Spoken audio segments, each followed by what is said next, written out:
Sit back, relax, unless you're driving. It's time for That's a Freebie.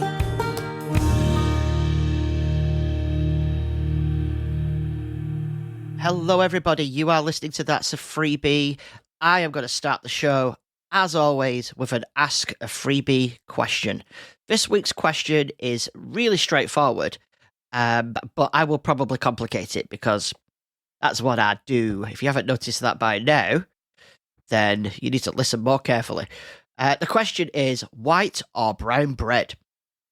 Now, that is a simple question, but it does not have a simple answer. Not for me, anyway. I imagine it's probably the same for most people out there. So I like both. I think if I had to choose one, and I could only ever have that one for the rest of my life, I would probably choose brown bread, because I do really like brown bread, especially seeded brown bread. I really like seeded brown bread.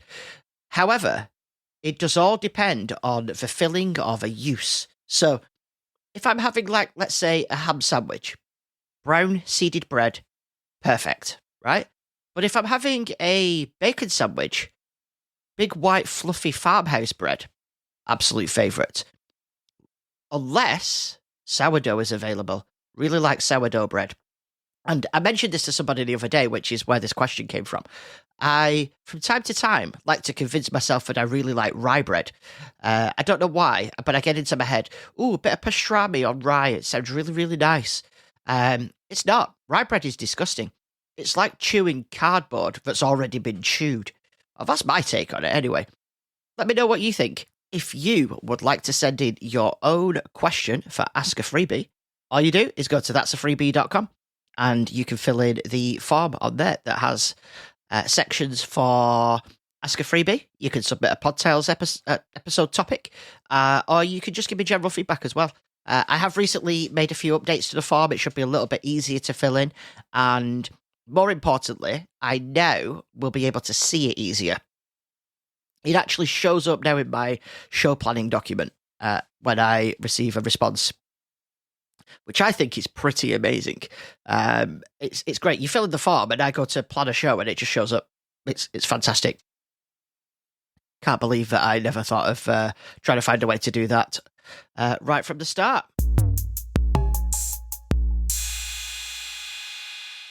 I mentioned last time that the car was going for its MOT, and I was very, very nervous about it. So my expectation was that the car was going to horribly, horribly fail the MOT. Like, I was expecting to have issues with the lights, the front tyres, a track rod end. There was probably something else in there as well, but that's enough.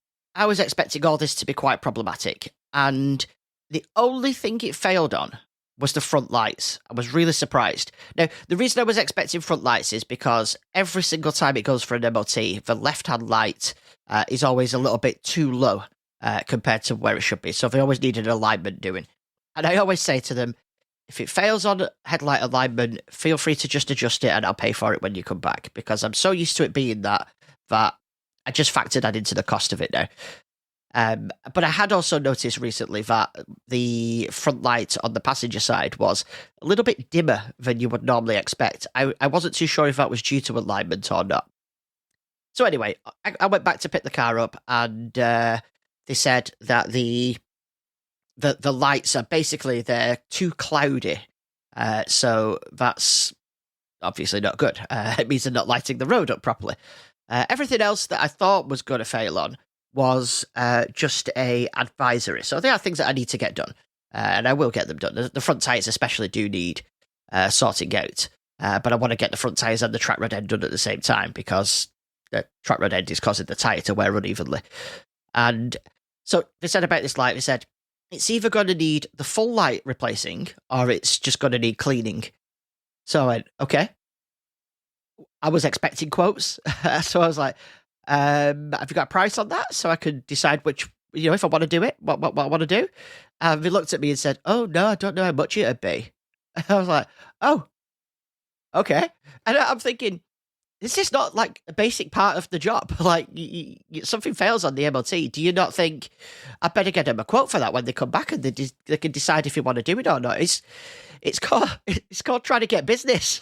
I'm like, so I said, oh, is it not something that you do here? Would I need to take it somewhere else? And they said, oh yeah, no, we do that, yeah. So I was like, well, can I have a quote for it then? And seemed very surprised that I wanted a price on getting this done, and said, oh well, give me a minute, and disappeared out back and came back. They said, well, if it just needs cleaning, it'll be about £65. So I went, right, okay. And then they said, and if it ends up that the cleaning doesn't work, it'll be more than that. I'm like, right, how much more? Like, can you get me an idea? Like, oh no, I don't know. Without looking it up, I don't know. So I'm like, okay, can you look it up? Like, so at this point as well, we're getting to the point where I really need to get out of there and go and get the kids. But of course, now my car's failed its MOT. So I've only got a limited amount of time to be able to get it booked back in. I think it's a week, isn't it, if I remember rightly? So it's 2:30 by this point. I need to pick the kids up at 3:30. And if I'm driving, not a problem. I can get there in 5 minutes, maybe 10 minutes. If I'm walking, it's a bit of a trek. It's a bit of a trek indeed, right? So I'm thinking, well, I need to know what I'm doing with the car for the rest of the afternoon. Am I leaving it for the work to be done or what? So I said, well, can you get me a price on the headlight? And they're like, well, no, not right now. So, okay. So I said, well, give me a minute. Let me have a quick Google. So I looked up the cost of getting a headlight, just buying it myself and fitting it myself. Probably would not have done that, but I was looking it up just to get a rough idea of the cost. I was thinking basically whatever it costs, add a couple of £100 onto it, because that's probably what they'll charge to fit it. Anyway, it was working out at nearly £450 to £500 just to buy the headlight. So I was like, right, well, if it needs that, it's probably a case of I'd rather just get a new car at this point. So I said, right, here's what I'm seeing. But I need to know if the cleaning of the light works. So how does this work now? I need to get that sorted.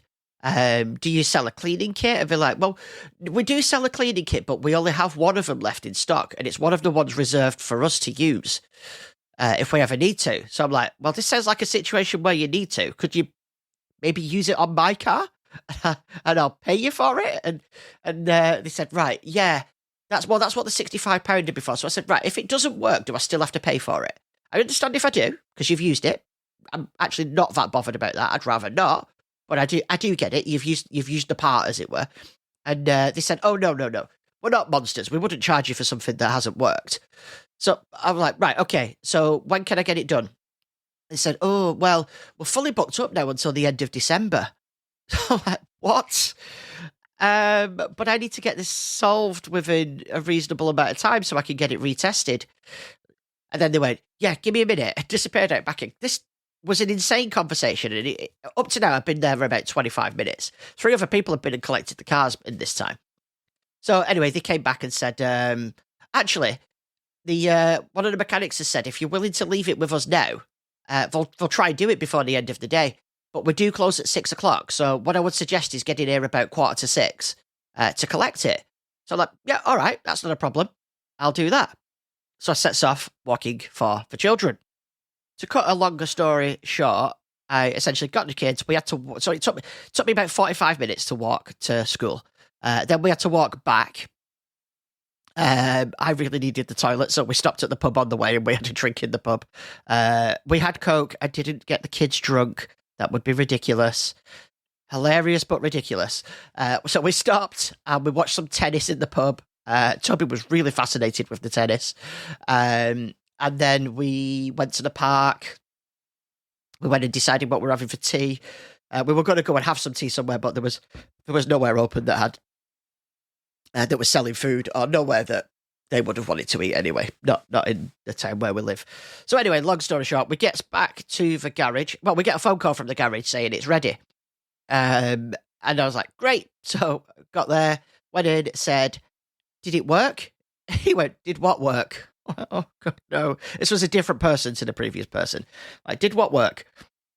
So the cleaning of the headlamp. He went, yeah, of course it did. I was like, all right. He said, well, we would have booked it in for cleaning if it wasn't going to work. So I said, well, hang on, I was told it was either cleaning or the headlamp needed replacing. And you were going to try the cleaning, and he went, No, it was always just a cleaning. It was just a bit cloudy. That's all. Like, oh my God. Ah! So I, all right, perfect. Thank you. And you could tell he was thinking, what's going on? And he just sort of went quiet, started shuffling some papers. He disappeared for a bit. He came back, and then he went, cool, that's £51 then. And I was like, hang on. I was told 65. I'm happy to pay 51, don't get me wrong, but I don't want to drive away and then discover that I've paid you the wrong amount and you're going, hang on a minute, I've done the wrong thing here, let's get him back. And he went, no, it's £51. He said, that's what I said before. I was like, yeah, but you didn't say that to me.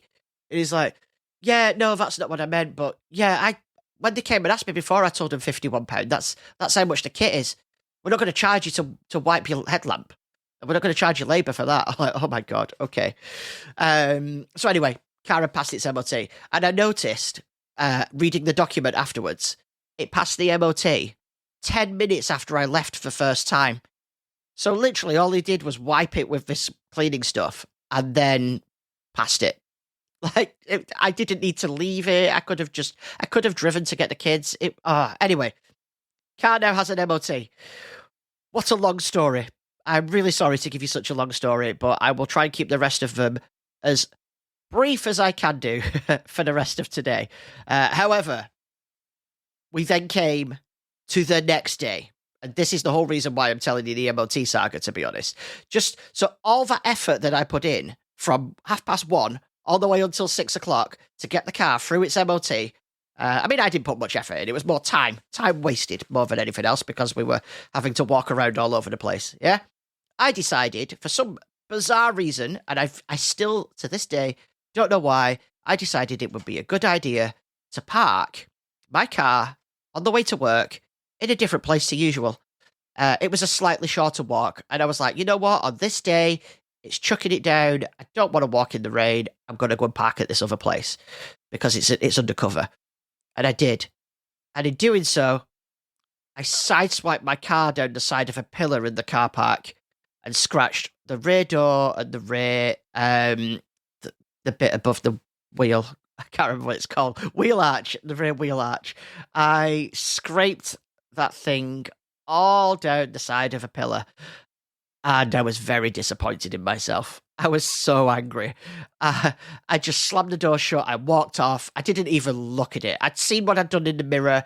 It was enough to stop the car. I slammed my brakes on and I backed up, and I just left it in the space that it was in, slammed the door shut, and I stormed off. I'd had enough. I'd really had enough at that point.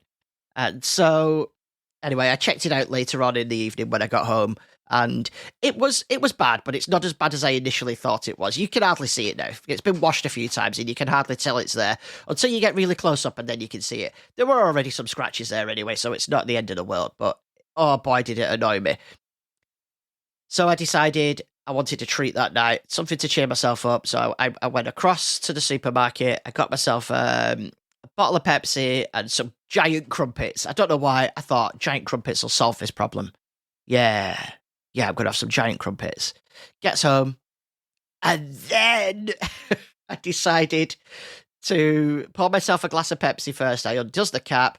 I turned to get a glass. And when I turned back, I knocked the bottle of Pepsi over. It hit the deck. It hit the worktop. It bounced upwards. It hit the cupboard, under the bottom of the cupboard, and then it landed down, and it landed with the neck of the bottle in the toaster, and it was fizzing like crazy. So it was shooting Pepsi into the toaster, which was all coming out the bottom of it. So I quickly unplugged the toaster. I pulled the Pepsi out of the toaster, sprayed it around the room in doing so. And then I just got so annoyed, I threw the bottle of Pepsi down on the counter at the wall because it was almost empty at this point. It emptied all over the worktop. It ruined my crumpets. It ruined the toaster. And it took me about 2 hours to clean it all up. I was very annoyed. And during all that, I don't even know how I managed this one, but I turned round in a panic to grab a cloth, and I knocked my iPad across the room into the sink. It was a bad day. It was a bad evening. Luckily, my iPad is fine. No dents on it whatsoever. The sink wasn't full of water. The case seemed to do its job. It's been absolutely perfect. I'm recording this show on it right now. But yeah, that was quite possibly one of the hottest days I've had in a long time. Today's Podtales topic was submitted by listener Robin. So thank you, Robin, for this topic. It's actually a really interesting topic. We're going to be talking about the Paisley pattern. The Paisley pattern is that famous curved teardrop shape that seems to pop up everywhere, from scarves and ties to bandanas and even guitars. Not going to lie, I nearly said bananas then. But did you know that this design has roots that go back centuries? There's even a fascinating legend about its origin involving a nobleman's unique signature.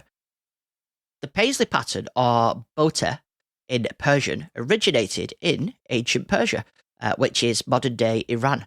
Some believe it started as a symbol of life, eternity, and strength, inspired by floral shapes, the cypress tree, or even the mango. Whatever its exact origins, the pattern became a favourite for Persian royalty and was woven into luxurious textiles, especially for formal robes and ceremonial garments.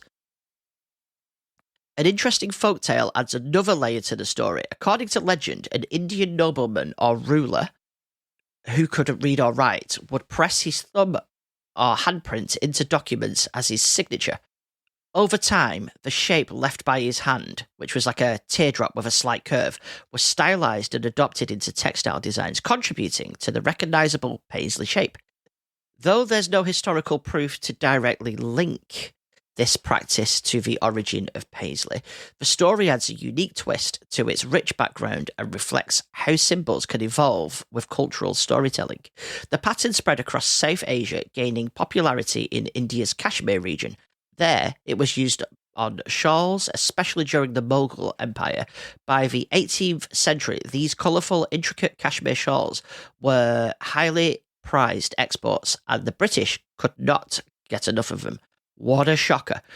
As the British East India Company brought Kashmir shawls back to England, that was hard to say, they became a hot fashion item. The problem? Authentic Kashmir shawls were expensive, so British textile makers found a way to replicate the designs more affordably.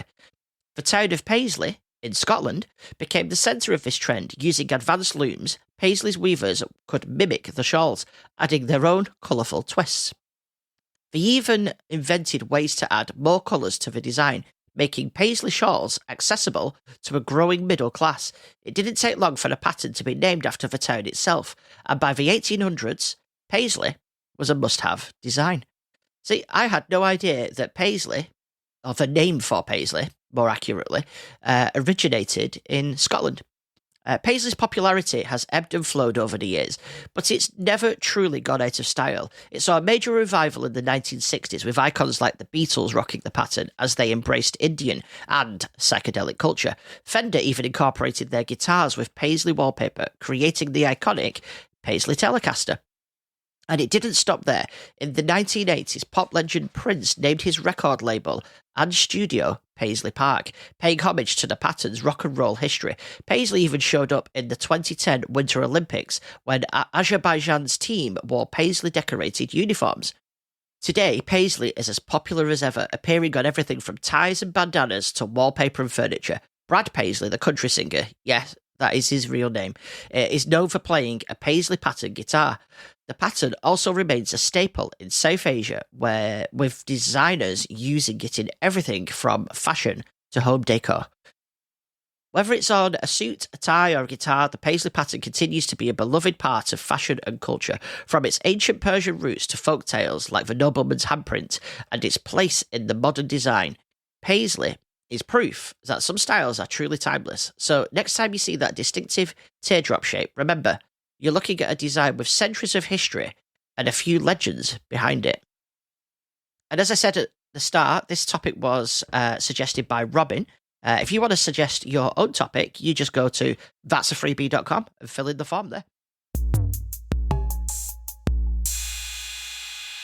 The podcast of the week for this week, or the pick of the week, which is a podcast, more accurately. I'm about to start running out of podcasts, actually, so we're going to have to start doing some new picks of the week. It means I have to actually start thinking about it more. Is the podcast Under the Radar.